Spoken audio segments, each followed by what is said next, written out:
Pandian store சீரியலில் today எபிசோடில் நம்ம கோமதி இருந்துட்டு பாண்டியன் கிட்ட போயிட்டு எனக்கு வர வர சரவணனை நினச்சா ரொம்பவே கோவமாக வருதுங்க அப்படின்ற மாதிரி சொல்லிடுறாங்க.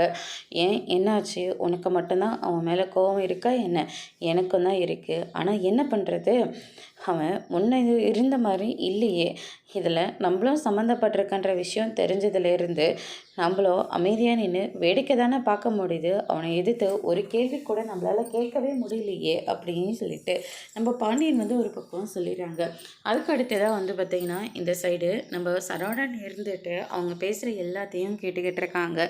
இவன் பண்ணுறது ரொம்ப பெரிய தப்புங்க. அவனுக்கான ஒரு வாரிசு அங்கே வயிற்றில் வளர்ந்துக்கிட்டு இருக்க இந்த மாதிரி நேரத்தில் அவன் கண்ட கண்ட பொண்ணு கூட சுற்றிக்கிட்டு இருந்தா அந்த குழந்தையோட நிலைமை என்னங்க ஆகுறது? மயில் என்ன வேணாலும் தப்பு பண்ணியிருக்கட்டுங்க, ஆனால் அவள் வயிற்றில் வளர்ந்துட்டு இருக்கிறது நம்ம வீட்டோட வாரிசுங்க. நம்ம வீட்டு வாரிசை நம்ம எப்படிங்க விட முடியும்? என்னதான் மயில் தப்பு பண்ணியிருந்தாலையும் மயிலையும் குழந்தையும் எப்படிங்க அவனால் விட முடியுது? இத்தனை ஒரு வருஷமாக மயில் கூட வாழ்ந்துட்டுருக்கான்ல, மயிலை பற்றி இவனுக்கு அப்போவே தெரிஞ்சதில்ல, அட்ஜஸ்ட் பண்ணி வாழ வேண்டியதானே. சரி, அவளே தான் செஞ்ச தப்பை உணர்ந்துட்டுருக்கா, அப்பயாச்சும் அவளை ஏற்றுக்கலாம்ல. என்ன பண்ணாலையும் நடிக்கிறான்னு சொன்னால் அவள் ஹாஸ்பிட்டலில் எப்படியெல்லாம் இருந்தான்னு எனக்கு மட்டும்தாங்க தெரியும்.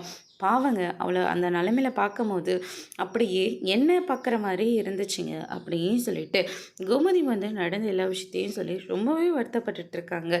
இது எல்லாத்தையும் சரவணனும் கேட்டுட்ருக்காங்க. அதோட பிரம்ம முடிச்சிருக்காங்க.